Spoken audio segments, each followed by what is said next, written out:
What's up, everyone? Welcome to my corner of the internet. I'm your host, Ryan Kramer, and this is Crossover Commerce, presented by PingPong Payments, the leading global payments provider helping sellers keep more of their hard-earned money.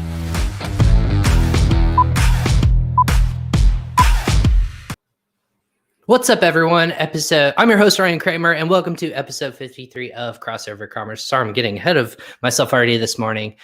This show is presented by PingPong Payments. PingPong provides marketplace sellers and entrepreneurs global solutions for controlling their domestic and international funds. An account with us actually enables companies to significantly reduce their costs when receiving and making international payments, all in one platform. If you have questions or want to find out more information, you can actually how to save e-commerce your business in with more money and save that money. Sign up for a free account today by clicking on the link in the description below. Thanks for joining us live on Facebook, YouTube, LinkedIn, and Twitter. We're having some issues on LinkedIn right now, but hopefully if you're trying to listen to this on LinkedIn, we'll get you all set up here.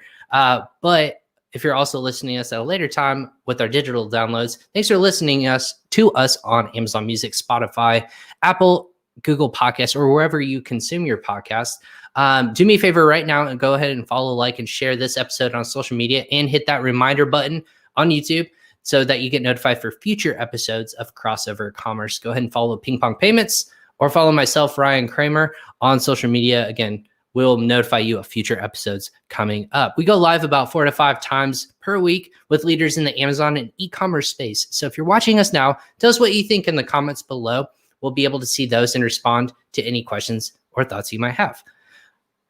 Now, with episode 52, I'm excited to kick off a week. We're going to talk about Amazon Canada, and I really want to dive into with a special guest today. Our guest is actually going to be somebody who's an active Amazon seller.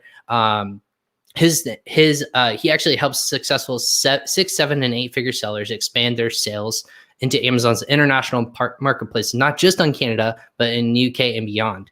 He is also the host of Maximizing E-Commerce podcast on the YouTube channel as well. Let me go ahead and bring in our guest today, Kevin Sanderson. Kevin, welcome to Crossover Commerce. How are you? Ryan, thanks for having me. This is a lot of fun. Yeah. For some reason, LinkedIn is not working today, so I think it's the case of the Mondays for here on.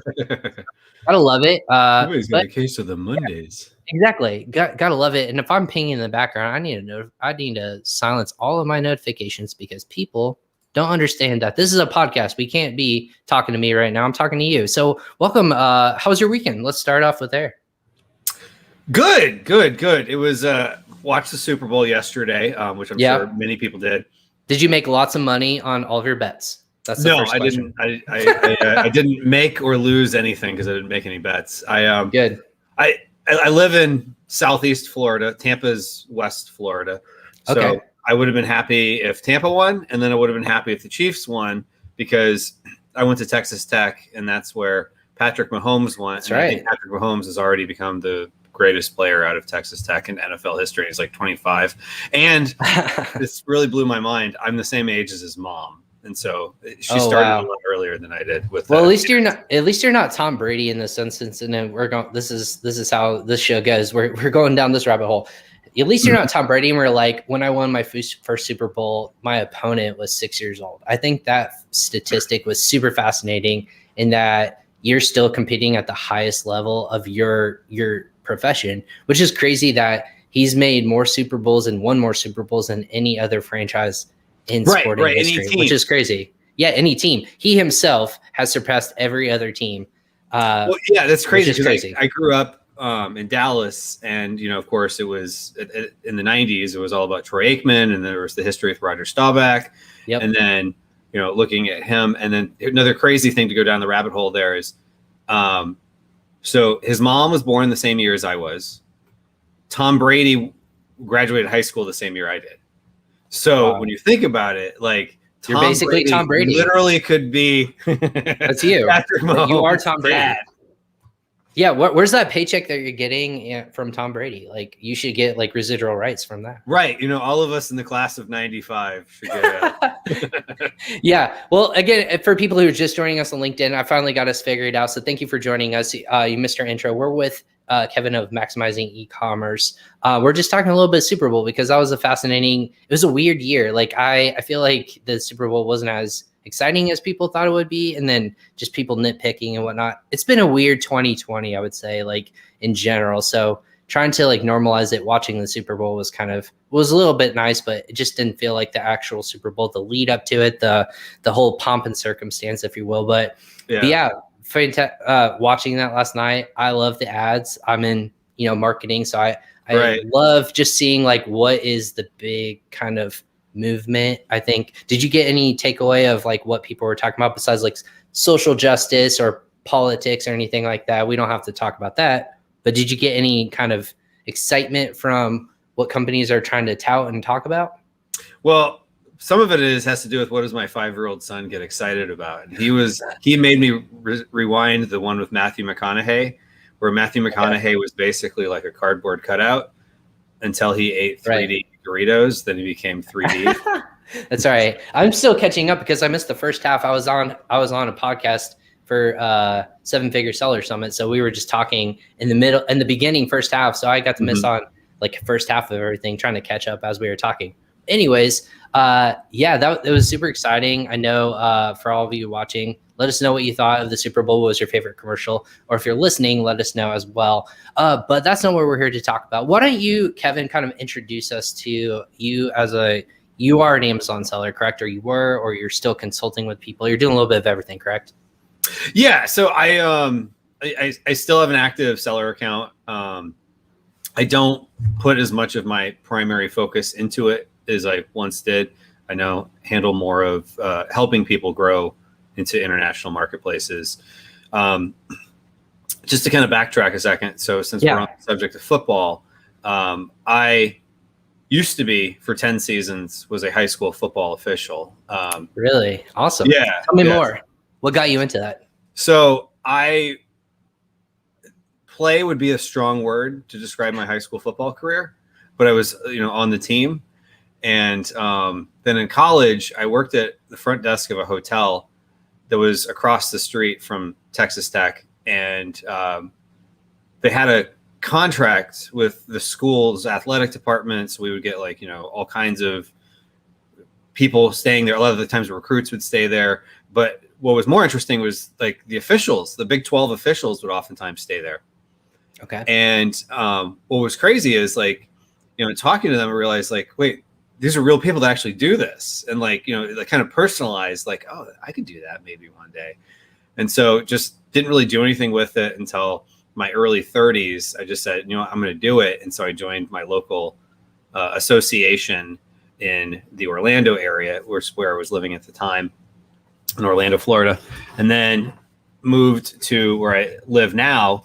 And short of it is, I decided I was going to take, after dabbling a little bit in retail arbitrage, which would have been the summer of 2015, I said, I'm going to take a season's worth of earnings as a high school football official, and I'm going to use that towards my first product. Interesting. So that's so I know, I can't imagine high school officials are making too terribly much money, right? Is that kind of a stigma that you guys are, or high school officials were making a lot of money? And I guess to get started on Amazon, is that like a couple $1,000s? Is that like $10,000? What does that look like? Yeah, I think, well, here's the thing. This has always been this debate of how much should you start with. I hear a lot of people say oh, you need like 10 grand to do it right. Right. But sometimes you got to take a step back and say, what is their definition of doing it right? And what are they trying to get to? Sometimes the person saying you might need to do it right, maybe they have a service where they help people launch and they know that you need lots of, money on Facebook ads. You need to run the Facebook Messenger to do it right their way. I think if you're coming from a background where you're not entrepreneurially minded, or you got a corporate background like I did, you just need to get sales to understand that this is actually possible. I think, and it's not just theory. You need to just have the barrier of you go from a 0 to a 1, and then now on the your sales in the app, and then you can see oh, okay, this is real. So I only started with 200 units of a product, and basically you're right. high school football officials don't make all that much money. It was like $75 a game or something like that. Right. And so when they'd say, hey, the game at such and such part of town got rained out last night, can you work tomorrow morning? I'd be like, sure, why not? That'll go towards the pot. Or, that year I got selected to be on a squad that would play in the playoffs, and we went not to the state championship, which would have been fun, but I got to go to the semifinals. So, that was more games I got to put into the bucket. I love it. So what position were you playing, actually, since you did play? So I was in high school, I was a wide receiver / linebacker. Not particularly great at either. You were there. You wore the letter. You wore the letter jacket. Yeah. They gave me a letter jacket, probably just to be nice. Yeah. Well, yeah. I'll hype you up for a little bit. I did high school sports as well, and this was funny. Like, I gave people this like range of what state because I won a state championship, and I gave people like these ridiculous different answers. I go, what sport do you think I won state championship in? And this was like back in 2007. And I said, what I think I said wrestling, lacrosse, diving, or baseball. And like, I had all these people like, oh, definitely wrestling. And I was just like, interesting. And then a lot of people diving, and I go, well, thank you. I feel like you have to be a diver. You have to be physically fit, and you have to like have this like physique about you and whatnot. But then like all of a sudden there was this wave of baseball, and I was like, yeah, like if you look at my background, like I have a bunch of baseball stuff. Big Cubs fan. Baseball right over yeah, exactly. Yeah. So if you're listening to this, I have a bunch of memorabilia on my walls. Some of it is comic book related, but also a lot of it's baseball. I'm a huge Cubs fan, and I am the only one in my family who's a Cubs fan. So if you're watching, family, I'm sorry, I can't help you. They're all Cardinals fans, so that's on them. But anyways, so that's kind of the funny thing is like the perception of people and getting what they thought. So, but yeah, my junior year of high school, I won a state championship. So that was exciting. Awesome. Our school was known. I think they won like a series of like how many years in a row state championships. So we were pretty good in terms of that program. But I played and traveled all over, so I understand like the rough nature of travel sports and then officiating as well. So that's really cool. So you did that. So was that your introduction to e-commerce? Was I'm going to take these earnings as my quote side business and put it into my selling portfolio basically, and kind of go from there? So we can even go back farther than that. So this is awesome. This is Let's do really it. A big mistake I made was in 2004, 2005. I bought on eBay a couple of Nike Forwoods golf clubs. Right. And keep in mind, there wasn't really weren't podcasts like Crossover Commerce. There wasn't information. Well, I guess there was information. It just would have been, you had to dig a little deeper within Yahoo.com to find it or something. But basically I bought two Nike Forwoods because they were going on eBay for $40. And my very quick product research was to go on Nike.com and see that the MSRP was like $395. So I was like, oh, I could 10x my money. I can flip this. Yeah. Well, I didn't do what I now know is what you should do and say, what was it selling for ongoing? Because if I'm paying $40, why would the next person turn around and pay $400? The market is usually fairly consistent over a relatively short period of time. And so I got them and I just decided I won't do anything. And so I should have done something, and I should have, sold them even at a loss, because I would have learned something. And going back to the whole thing about like, you learn by doing, it becomes real once you actually see some sort of results. And it's easier to optimize once you're up and running and doing something than it is theorizing. So I was just theorizing for years until I think it was probably about 2011. I started listening to entrepreneurial podcasts. My wife had just gotten laid off from her job. She was working for a fairly major publication company. She was in a division of the company that just got axed. And so it just had me thinking, like, who knows, this might happen to me at some point. Right. Fast forward into the future, it did. I was managing a team of event managers at a hotel, and basically I was asked to walk the plank. So I went into work at my buddy's insurance agency, and I was very deep in the entrepreneurial world there as an employee, but like, you know, I'm friends with the owners. So I was like seeing what they're doing, and I was like, I'm working really hard for someone else's dreams, and I'm happy for their dreams and their success. But I was like, if I'm going to work this hard, I want to do it for myself. So then that's when I started getting back into the world of e-commerce, because at the end of the day, what it comes down to is, you know, we only have so much time on this planet. We might as well do what we can to control our time, control our destiny. And, you know, you come to realize it's not all sunshine and rainbows, but, you know, what this 2020 has probably taught a lot of us is, just because it seems quote unquote safe working for large Fortune 500 companies or something like that, it's not.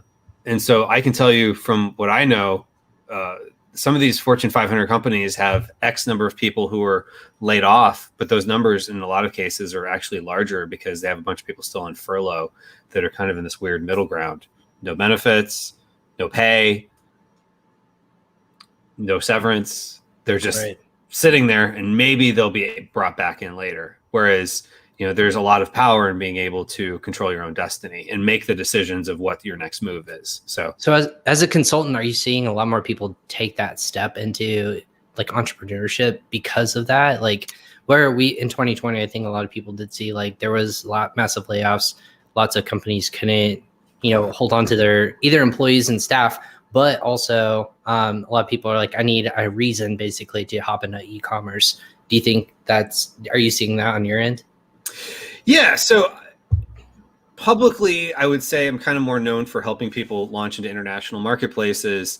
More privately, I get more requests from maybe companies that are selling elsewhere, generally somewhere in e-commerce, but then they're trying to figure out Amazon. So, you know, maybe they're doing multiple $1 million on their own website and have hardly any e-commerce sales, which, believe it or not, that happens. They're trying to figure out the Amazon side of things. So you're taking them off Amazon and putting them on Amazon, but then international expansion from there too. Yeah, exactly. And the international expansion tends to be more folks who are, you know, up and running to a certain point, you know, depending on, you know, what level they've hired me to help them. But I would say, even within the Amazon world, it used to be, even just a year ago, the thought was, okay, just go all in on Amazon.com, because just maximize it to the best you can. But then you start realizing like all your eggs are in one basket. And all of a sudden, if they say you're non-essential, so you can't send anything in for 2 months, or I was going to say, did that come to a point in 2020? Like you and I saw, there was a point where people literally wouldn't allow, or Amazon wouldn't allow inventory to come into their warehouse because they were quote non-essential. Is that the point where you're like, hello, this is what I've been telling people all along, is diversification. Like, do not put your eggs in one basket. Yes, exactly. And so it all comes down to, like, I was affected by that. It was, I remember I had a shipment, and I think it was sitting on like my porch that I was sending it out to Amazon. And it was like the day they announced that they weren't going to allow more shipments. Thankfully, I was fine because I already had the label. Right. But it was like you couldn't create new shipments in Seller Central at that point. And, you know, I think a lot of people are realizing like, okay, you got to diversify. And so if you're trying to figure out how do I diversify, I think oftentimes Amazon sellers and myself have been this many times. It's like, okay, if I have all my eggs in Amazon's basket on Amazon.com, the best way to diversify must be eBay, Etsy, Shopify, potentially Walmart, and let's figure those out. And, you know, some of those sound great, but then you end up spending all this time on how do I fulfill orders? How do I figure out the new algorithm? What are the terms of service? What do customers expect? I remember my first eBay order got returned with a very nasty note. And I thought I was doing everything right, but it was just, the person was just mean. And I've heard that a lot of times with eBay. I thankfully haven't had that too much with eBay customers, but I haven't had very many of them relative to Amazon. And I started finding, like, you know, places like Canada and UK, I'm getting substantially more sales than I'm getting in these non-Amazon platforms. So I'm getting the sense of diversifying by going into other marketplaces, because some of the challenges we had here in the US aren't happening in other countries. And I'm getting that benefit, but I'm not having to figure out something else, because really this is grossly oversimplifying it, because oftentimes what we do is we make it more complicated. But when you go sell in someplace like Canada, like the biggest difference is the money symbol is different. And so you're just selling it in a different currency. But like the mechanics of Seller Central are the same.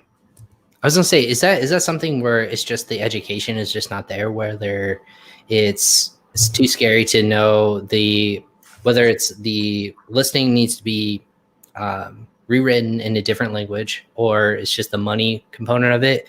What do you think is the biggest misstep for a lot of Amazon sellers, whether they don't take that step to sell internationally or they do it incorrectly? I think some of it is just the fear of the unknown, because you go into another country, now you're playing in someone else's sandbox. But I mean, here's the thing. Amazon's not going into hostile countries. I'm not going to say names of countries, but they're not going into some place that's hostile to the US. I mean, these are countries that all have, well, I'm not a lawyer, but let's just say for the most part, they all have very favorable treaties. There's a saying where goods cross borders, armies do not. So I think in actuality, I'm not oversimplifying, or I'm not overstating this, but in a sense, you're contributing to world peace by putting your stuff in another country, because you're creating value for those customers, those citizens in those other countries, and they can purchase your product. And because the reality is they're buying a product anyway.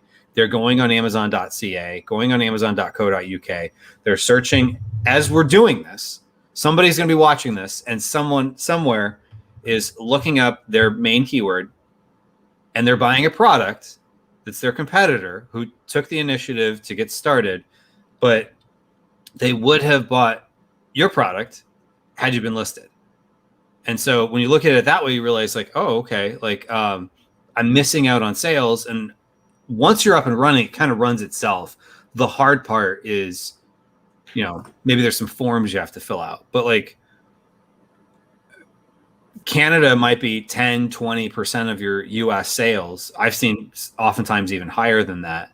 You never know until you try, but relative to what your sales might be if you went to Walmart or eBay, you're going to do better. And really, once you're up and running, you have less to figure out. Absolutely. And again, welcoming everyone who's watching again on LinkedIn. Good morning for everyone. And then hello, everyone from LinkedIn. That's something about a job posting that we have. So if you have questions about job posting, this is not the forum for that. So thank you for watching. But yeah, go ask a question directly to whoever you submitted your resume to. But at least you're taking the initiative. Yeah, I mean, like, hey, I work for PingPong, but you're talking to the wrong guy. I'm just the talking head. I don't do all the hiring. So, but yeah, thanks for watching us live. If you're watching us on social media, everyone, we have Kevin Sanderson from Maximizing Ecommerce, and especially what we're talking about is growing into Amazon Canada. I think a lot of people have this notion of, hey, Canada's not going to replicate or do the same amount of volume sales as .com. Therefore, I'm not going to put all my hope and dreams into it, or I don't see success in it, so I'm just going to bail.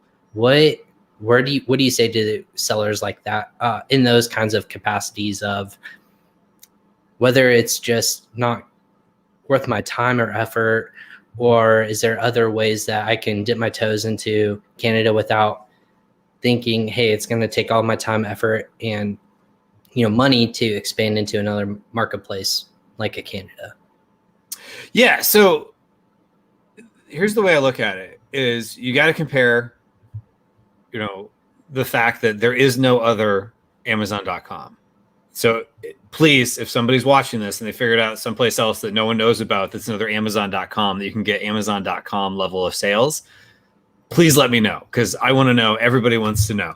In fact, they probably won't tell us because it's a secret, but chances are you would have heard about it.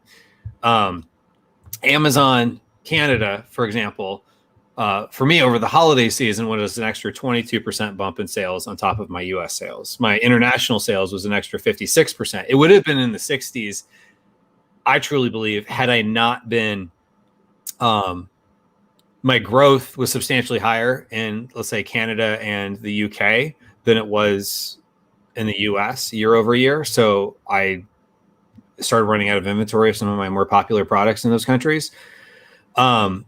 So think of it this way. Over the holiday season, so basically the 30 days leading up to Christmas Eve, in the US, I did around $72,000 in sales. And if I add on my international sales, Amazon in total was about 112,000. So that's a substantial amount of revenue, really, for just taking the products I was already selling and offering them to customers in other marketplaces. And someplace like Canada, you don't have to translate. UK, maybe a little bit of translating, because their words are a little different. Right. Certain words you want to make sure they get translated. Right. Exactly. I think, at the end of the day, we're kind of using their language. So it's a little bit more important to them that we use it. But Canadians, they, for the most part, live pretty close to the US. There's no official statistic on this, but I've read estimates anywhere between 70 and 90% of the Canadian population lives within 100 miles of the US border. So even though it's the second largest country by landmass, they have a culture that's very similar in a lot of regards to the US. Gotcha. And when that comes in the case, like obviously there's you don't have to worry about French translations, correct? Oh yeah, Francois, I was gonna say, just to opt in there actually. For those of you, I'm putting in the comments below, like where Kevin kind of talks about what he does for his business. Right. So there's that but Francois, a friend of the show, says, do you translate to French for .ca? That's a great question. And so no, there's not even a place to put it. Like if you put French in your listing, your entire listing on .ca is in French.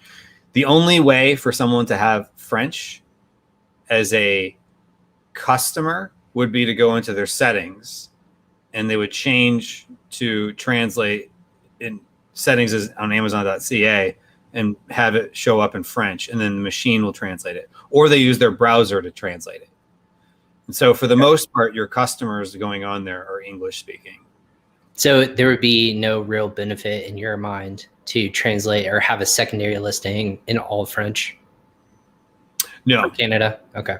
No, I mean, think about it. Like if you're, well, and I think some of it is because French isn't official language in Canada. So like anything you get from the government, they have to offer you French or English in correspondence. But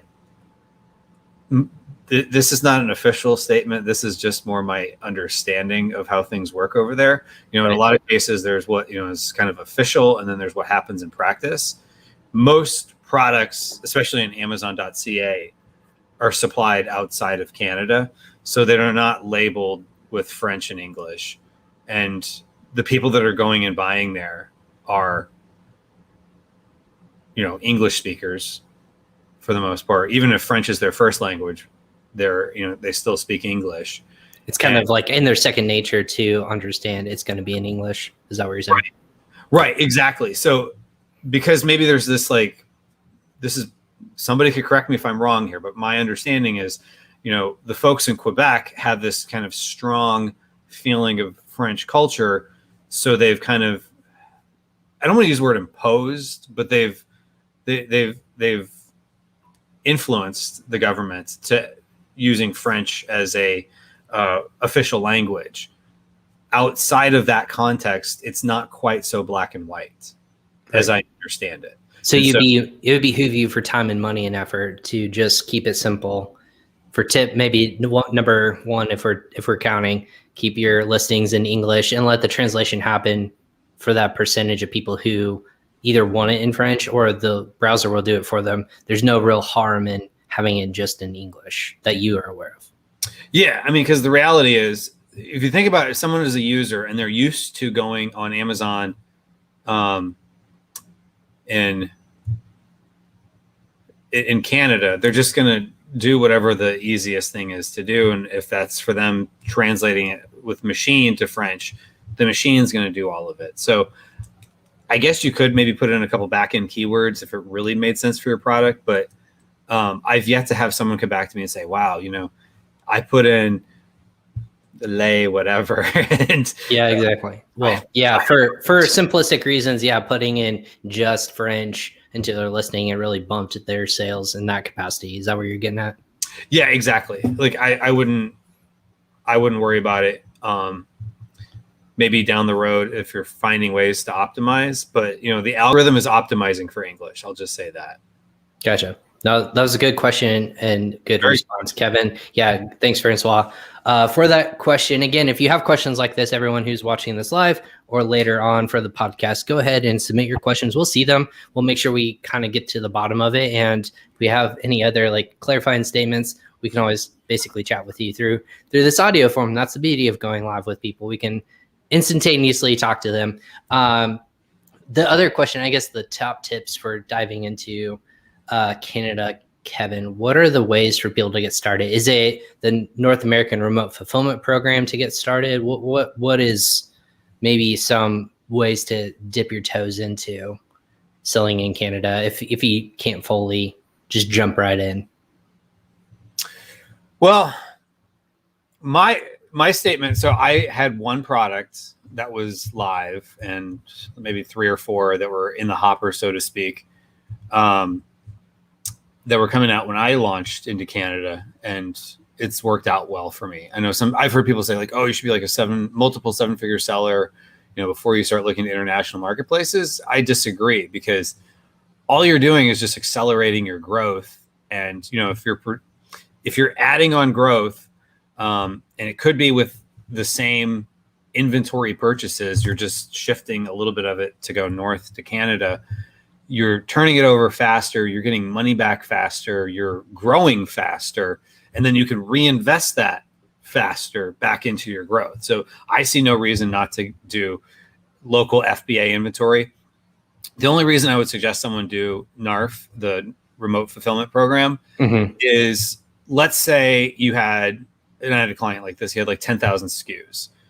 All kinds of different variations. Now for him, it would be a logistical nightmare to send stuff up there, because, even in the US, he might have some SKUs that sell, a handful a year. So if he's getting, let's say 10, 15% the sales, was he going to, sell a handful a decade? So that's not worth it. And so pick ones that he thinks are going to sell the best, send those in as FBA inventory. And then from there, what he could do is, or what he's done, is say, I will take the rest of them and list them as remote fulfillment. And so they'll come out of my US inventory.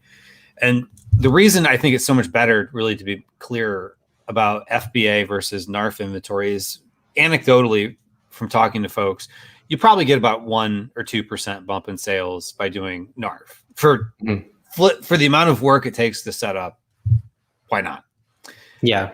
If you're sending in FBA inventory, there's a couple forms you have to fill out, which they're really not that complicated. But you fill out a couple forms, and then you got to remit money to the government once a year as basically their version of sales tax. Yeah, GST. Yeah, the GST. And it's actually going to save you money in the long run, I believe, by doing it with registering for GST. Because there's these import taxes and stuff like that, that you're going to get credit on. You pay fulfillment fees that they charge you taxes on that you can get credits on. But with NARF, what happens is there is no free ride. So your fulfillment fee is going to be a little bit higher than it would be if you were just doing a regular fulfillment fee within the US when you adjust for the currency. The customer has to wait longer for the product because it's not coming from, let's say, Ontario. It's not really prime shipping. Yeah, exactly. Right. It's not prime shipping. I I think sometimes it does. I think Amazon's played both ways where they've tested it with the Prime badge, but then people, I think, got kind of upset because it wasn't really Prime, because there are a lot of Prime members in Canada and they're used to, like 2-day shipping. It's not quite as fast in the US, but they're still used to 2-day shipping, as opposed to, it might take a week because there's, backlog at the border, and they have to pay extra duties and they have to pay extra shipping. So it's just a much better customer experience. So if it's a better customer experience, the algorithm, I truly believe, rewards local inventory. Even within the US, California versus New York, you might see completely different search results because the algorithm's favoring what's easier to get to the customer. So you can imagine within different countries, inventory, which they're going to favor. And then also, if you're the customer and you realize, oh, wait, this isn't $20, this is going to be like $30 because I have to pay extra for duties and taxes and shipping. So that would affect the conversion rate. So anecdotally, FBA inventory for the same inventory oftentimes is about 10-20% ish of what the sales are in the US, which makes sense. It's about 10% of the population, but yet less competition because not everyone takes the bold leap into exactly. And that's just, I'm not an Amazon seller. Like I said, for people who are trying to expand internationally, I know that like product is your biggest debt, right? You're investing in product. If it just sits at a location fulfillment center in Canada and it doesn't sell at the velocity of, United States, what are like those testing, pros versus cons? I, as a seller, would think like, hey, that is scary, but maybe like kind of ripping off the Band-Aid, if you will, is the best way to do it. I guess in a smaller like scale, what are like some of the best products that you think are doing in the marketplace? Like, is it just completely different than the US marketplace, or is your best sellers 9 out of 10 going to be top sellers in Canada as well? Yeah, it's a great question. So like, for example, if you're selling fishing gear, I'll just say here in Florida, I'll just use an example. I can go out to the pond right out here. It's probably, people might hate me for saying this, but it's going to be like 80 degrees today. It's going to be nice and warm. I wish. Yeah, that affects sales of things that are outdoor. Whereas in Canada, I'm sure right now a lot of their lakes are frozen over. So maybe if it's like ice fishing, supplies, that might affect it. Or, if you have stuff that's outdoors, you might have a shorter season, but maybe there's more compact demand. And so you might get a higher bump all at once. But other than like, those type of seasonal items, for the most part, it's not exactly, you're going to see the exact, you launch a product in Canada, it's going to get exactly 10%. Sometimes you're going to be surprised with maybe just the taste of the customer is a little different. How your products interact with the algorithm might be different because there's going to be different competition. Might be some of the same, might be some completely different products. So you just never truly know until you test it out. But one thing I've noticed with folks is like, if they have this mindset of like, okay, my normal MOQ, my normal minimum order quantity is 1,000 units, or I'm normally ordering a container load. And so they think, well, I got to order another container for Canada. Absolutely not. Take your container, take a couple cases and test it out. If for whatever reason, let's say you run out of inventory faster than what you thought, that's okay. I think it's better to start small, get data, and then as time goes on, you can build it up to have data to make, intelligent decisions on for future purchases. Because this isn't a get rich quick scheme. This is a, build a foundation for something that's going to be, impactful in your business in the long term. Do you have clients who have sold or exited their brands on Amazon before? I have.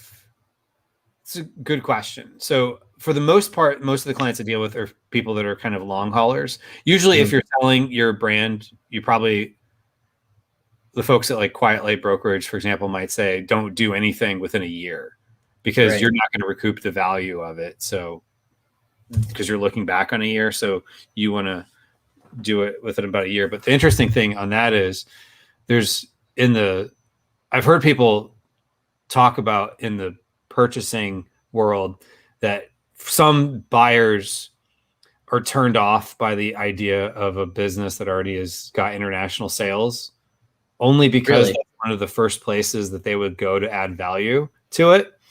So I'm thinking if someone wants to buy your business and that's going to be one of the first places they go, that's like the low hanging fruit to add value, add value to that today.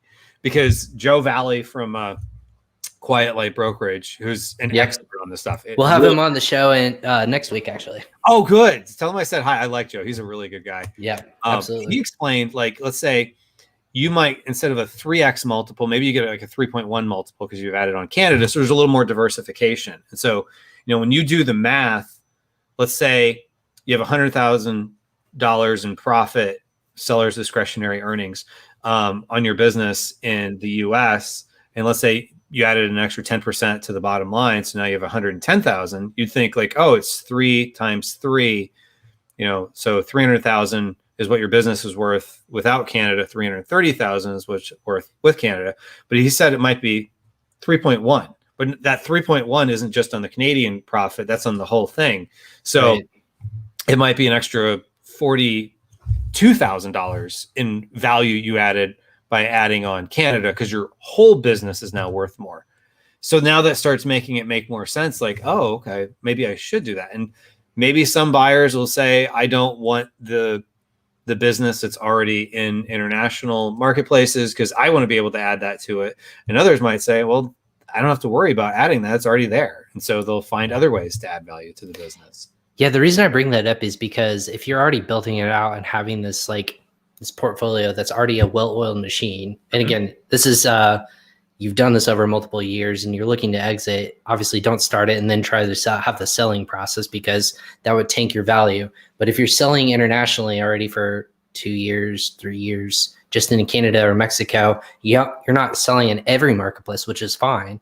But if you're showing that value of like, hey, my brand is worth this internationally too, because this is what I'm selling in Canada, this is what I'm selling in Mexico, or this is what I'm selling in Australia, all those different marketplaces start to compound on itself. And like, hey, it's worth noting that if you guys took this to the next level, it's a well-recognized brand internationally. You start launching products under that brand umbrella, it's going to be international. So there will be more and more sales already coming from that. So it's interesting that someone finally has validated my reasoning of when you go to sell your business already and you're selling internationally, it just starts to add and compound on your value as a brand. So for those of you who are looking to exit your business and you're listening to this, start thinking internationally. What about the one program too, Kevin? And again, I have Kevin Sanderson from Maximizing E-Commerce. You tout on your show, you're talking about different ways to help grow sales internationally and whatnot. I recently found out about the multi-channel fulfill program, the MCF program. Do you know what that is by chance? Does that ring a bell? Yeah, it's basically like if you sold something on eBay, there's even software tools that will connect eBay and Amazon and ship it automatically. It still comes in an Amazon box. So Walmart, for example, really frowns upon that. But if you're growing off of Amazon, this is where I'm going with this comment. If you're taking the opposite approach, what you're typically helping with, and you're helping people on Amazon off of it onto like Shopify, for example, their own branded site. Does it matter if you're using So for people who don't know this program, this is how I understand it. You are using your real-time inventory on Amazon that's tied into Shopify or another branded website, and you can fulfill from Amazon's warehouses. And it arrives obviously in an Amazon box. But if someone is shopping on your branded website and you receive an Amazon branded box, does that matter to you as a seller, or should that matter to you? Or do you think that has a negative effect on you as a brand? I have yet to have someone, because I've used it before, like on my own website, or like, I'll just have Amazon send it. I've yet to have someone write me and say, I can't believe you. And sometimes I've even had it where the price on my website is higher than the price on Amazon. So all they have to do is look and realize I just charged them like $3 more or something like that. But it just doesn't happen. Well, that was the thing I was going to say is like, I know naturally e-commerce websites are doing that. They're charging higher because it's, again, perceived value. It's wherever people find you. And if they're going to pull the trigger, that's on that customer to not do the research, or if, hey, this is where I find value, that dollar amount doesn't bother me and they purchase there. Good for the seller, because then you're capitalizing on, an uptick in that listing price. But how they use it to fulfill, I thought was genius when I heard about that. I want to say like last Friday, I just found, I was like, I didn't think Amazon would allow that to happen, but it makes sense if you're housing in, your warehouse and you're paying storage fees and all that stuff. For you to tie into a program like that sounds pretty fantastic to kind of grow that brand outside of just .com. Are there any other things that you're looking at or you're using for your clients to say, like, you need to be part of these programs, whether it's like in Europe or in Canada? Like, what other things should they be looking at to kind of like build out that scope of they're making sure that they're everywhere on these marketplaces? Yeah, one of the things I would say that the scariest part for a lot of people is the taxes. But I'm going to disclaimer here, I am not a tax professional, so do not start making business decisions because you heard some dude on the internet talking about taxes. Really what I'm doing is giving people kind of a thoughts to ponder on, to ask qualified tax professionals about. But often what will happen is someone will go to their CPA, whoever's doing their income taxes in the US, for example, and say, hey, I want to sell in Canada, or I want to sell in Europe, and I want to do that. And they look at them like, I have no idea about that stuff. That's not what I do. Like, because they're trained on tax forms, on income tax. And maybe at the state level, they know state income tax. They don't really deal with even sales tax usually. And so oftentimes I've seen it happen to people where they're like, yeah, I just can't sell internationally because, I don't want to switch my accountant.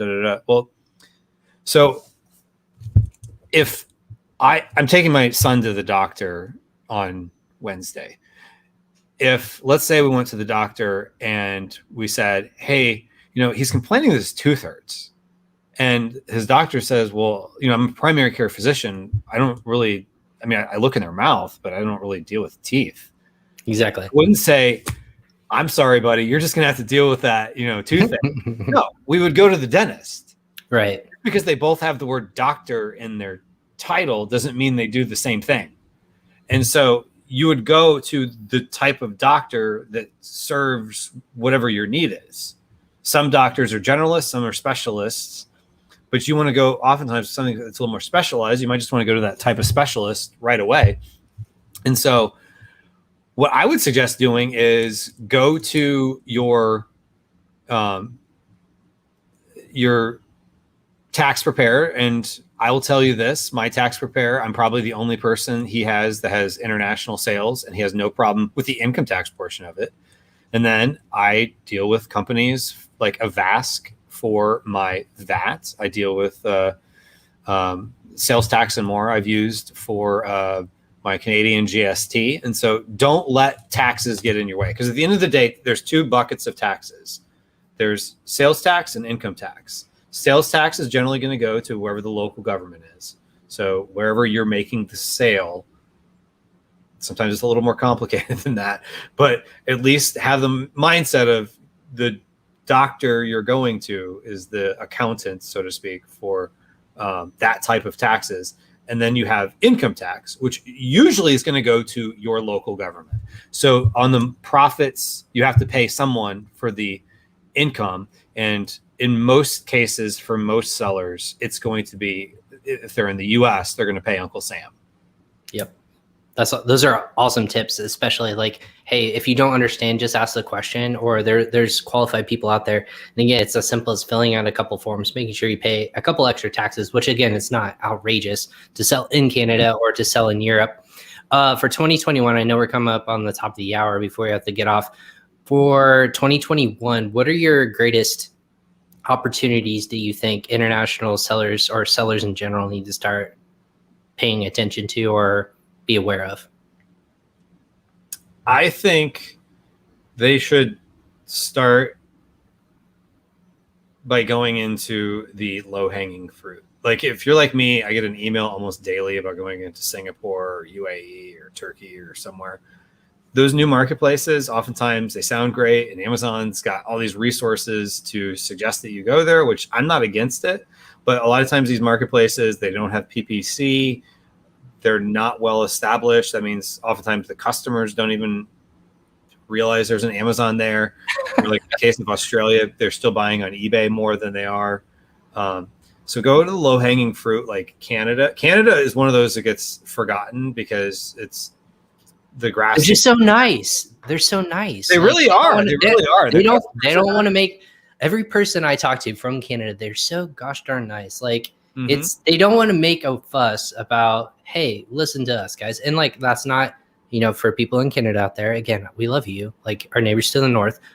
But like start banging your fist a little bit louder. It's ridiculous that you don't do more sales on Amazon and more sellers don't do more on Canada. It's infuriating to figure out like why that's the case. Like I don't know it and I don't understand it, but I think I still see so many successful people in Amazon like tout like there's just this opportunity there, but no one takes advantage of it. And that's like you hit a nerve, dang it, Kevin. You hit a nerve with me, and I'm right there with you. Like low hanging fruit, I would say Canada.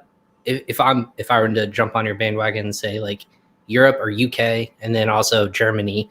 If you look internationally at the data, those three marketplaces are the top three in terms of search volume on Amazon.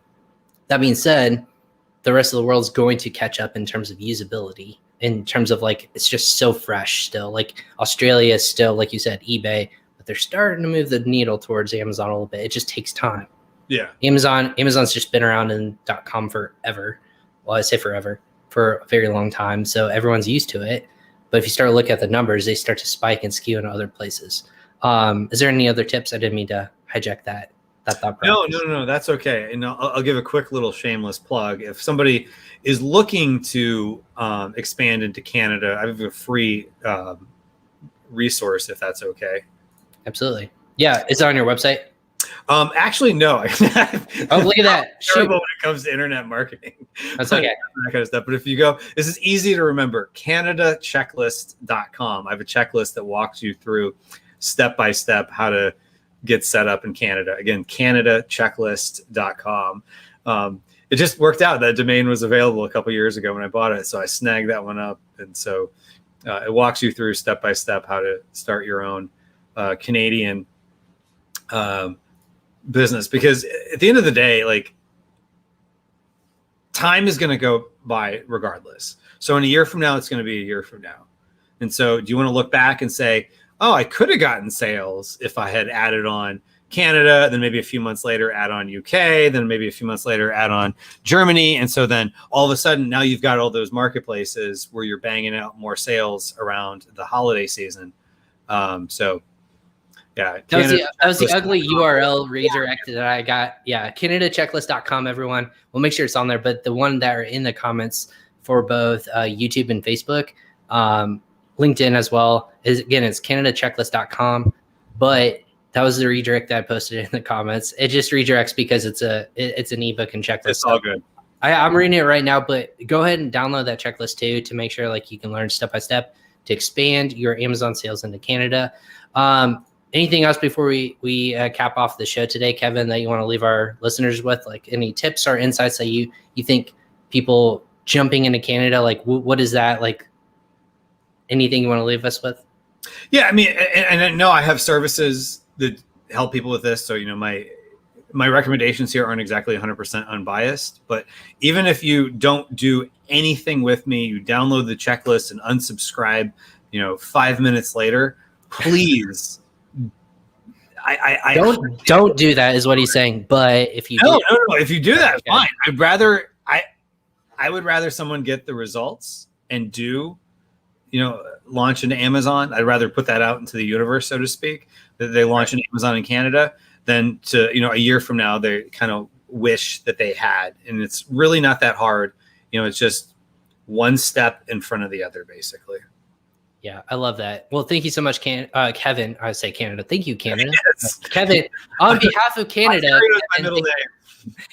Kevin, thank you on behalf of Canada for joining us today to talk about how, again, low-hanging fruit. That's what I'm going to take away from this. Low-hanging fruit in Canada, it's theirs for the taking. It's going to continue to grow. It's continue, even though, not as much traffic for .com, there's still opportunity for sellers to really add on to their profits and, and grow their business from there. So thank you so much for hopping on Crossover Commerce today. Go ahead and hang on right there before I'll go ahead and cap us off. And then thank you so much for joining today, a new friend of the show. Awesome. Thanks, Ryan. Yep, no problem. And then again, thanks Kevin Sanderson of Maximizing E-Commerce for joining us today. Again, this is episode 53 of Crossover Commerce. Again, I'm your host, Ryan Kramer. This show is presented by PingPong Payments. We go live 4 to 5 times a week that bring you the best insights and tips in the e-commerce space. Join us again tomorrow. We're going to be going live Tuesday, Wednesday, and Friday this week. Tomorrow, I have a really special guest, Jim Mann of Thrasio, who's going to be joining me. We're going to talk about, he was a former FBA seller. Now he's in the business of acquiring FBA businesses. So he is in charge of UK expansion for Thrasio. It was just announced that they have even more funding in their expansion into Europe, UK, Germany. So we're going to be sticking with that international flavor, if you will, of his story in growing into the international landscape, but then also how businesses like them are acquiring brands and allowing exits to be successful. So definitely tune in tomorrow. And then we obviously have other experts in the Amazon and e-commerce space from Gatita, as well as Chris Schifferling from, oh my gosh, I'm blanking on his name real quick, Global Wired Advisors, excuse me. Sorry about that, Chris. So we will have a whole slate of different shows talking about multiple different things in e-commerce and Amazon space. Again, we go live on Facebook, Facebook, LinkedIn, YouTube, and Twitter. And then also you can download these episodes at a future date on Amazon, Amazon Music, Spotify, Apple Podcasts, and Google Podcasts, literally anywhere where you subscribe to your podcast. But go ahead and do that today. Give a thumbs up for these episodes on YouTube and go ahead and share and subscribe for future episodes as well. Again, I'm Ryan Kramer, and for Kevin Sanderson of Maximizing E-Commerce, thank you so much for joining us on another episode of Crossover Commerce. Be safe out there, everyone.